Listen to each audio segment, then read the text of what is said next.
ಬೆಳಗಾವಿಯಲ್ಲಿ ಕಾರ್ಗಿಲ್ ಮತ್ತು ಆಪರೇಷನ್ ಸಿಂಧೂರ ವಿಜಯೋತ್ಸವ ಆಚರಣೆ ಮಾಡಲಾಗಿದೆ. ಬೆಳಗಾವಿ ನಗರದ ಧರ್ಮನಾಥ ಭವನದಲ್ಲಿ ವಿಜಯೋತ್ಸವ ಕಾರ್ಯಕ್ರಮ ಆಯೋಜನೆ ಮಾಡಲಾಗಿದ್ದು, ಮಾಜಿ ಸೈನಿಕರ ಸಂಘಟನೆಗಳ ಮಹಾ ಒಕ್ಕೂಟ ಆಶ್ರಯದಲ್ಲಿ ಕಾರ್ಗಿಲ್ ವಿಜಯೋತ್ಸವ ನಡೆದಿದೆ. ಕಾರ್ಗಿಲ್ ಯುದ್ಧದಲ್ಲಿ ಮಡಿದ ಯೋಧರಿಗೆ ಗಣ್ಯರಿಂದ ಗೌರವ ಸಮರ್ಪಣೆ ಮಾಡಲಾಗಿದೆ. ಇದೇ ವೇಳೆ ಆಪರೇಷನ್ ಸಿಂಧೂರ ಕಾರ್ಯಾಚರಣೆ ಕಳೆದುಕೊಂಡ ಯೋಧನಿಗೆ ಸೈನಿಕ ರತ್ನ ಪ್ರಶಸ್ತಿ ಪುರಸ್ಕಾರ ಮಾಡಲಾಗಿದೆ.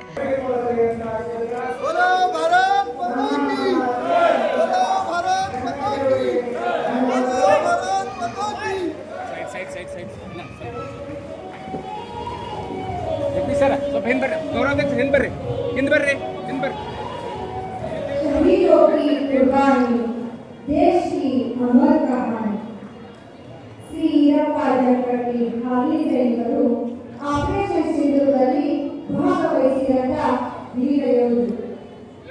ನಾವೆಲ್ಲರೂ ಇಲ್ಲಿ ಇಷ್ಟು ನಿಶ್ಚಿಂತೆಯಿಂದ ಕುಳಿತುಕೊಂಡು ಈ ಕಾರ್ಗಿಲ್ ವಿಜಯೋತ್ಸವ ಆಪರೇಷನ್ ಸಿಂಧೂರ ವಿಜಯೋತ್ಸವ ಕಾರ್ಯಕ್ರಮವನ್ನ ಅತ್ಯಂತ ಶಾಂತಿಯಿಂದ ಕೇಳ್ತಾ ಇದ್ದೇವೆ, ನೋಡ್ತಾ ಇದ್ದೇವೆ.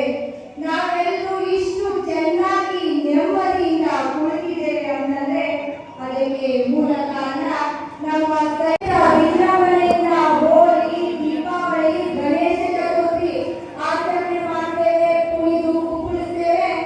ಆದ್ರೆ ಆ ನಮ್ಮ ವೀರ ಸೈನಿಕರು ನಮ್ಮೆಲ್ಲರನ್ನ ಗಡಿಗಳಲ್ಲಿ ರಕ್ಷಣೆ ಮಾಡ್ತಾ ಇದ್ದಾರೆ, ನಮ್ಮ ದೇಶಕ್ಕಾಗಿ ಪ್ರಾಣ ತ್ಯಾಗವನ್ನ ಮಾಡ್ತಾ ಇದ್ದಾರೆ.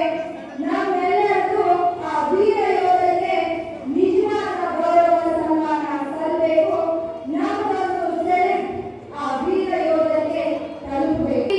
ಗೌರವ ಸಾಬ್ ಬಾಗೇವಾಡಿ ಆಪರೇಷನ್ ಸಿಂಧೂರಲ್ಲಿ ಭಾಗವಹಿಸಿದ ಕರ್ನಲ್ ಸೋಫಿಯಾ ಕುರೇಶಿ ಅವರ ಮಾವಲಿಯರು ಕುಮಾರಿ ವೈಷ್ಣವಿ ನಿರ್ಮಾಣಿ ಅಂತಾರಾಷ್ಟ್ರೀಯ ಕರಾಟೆ ಪಂದ್ಯದಲ್ಲಿ ಚಿನ್ನದ ಪದಕ ಪಡೆದ ಮಾಜಿ ಸೈನಿಕರ ಮಗಳು ಕುಮಾರಿ ಪ್ರಿಯಾ ಸೌಡಿ, ಮಾಜಿ ಸೈನಿಕರ ಮಗಳು ಮತ್ತು ಕಾರ್ಯಕ್ರಮದಲ್ಲಿ ಖ್ಯಾತ ವಾಗ್ಮಿ ಹಾರಿಕಾ ಮಂಜುನಾಥ್, ಮಾಜಿ ಶಾಸಕ ಸಂಜಯ್ ಪಾಟೀಲ್ ಸೇರಿ ಮಾಜಿ ಸೈನಿಕರು ಕುಟುಂಬಸ್ಥರು ಭಾಗಿಯಾಗಿದ್ದರು.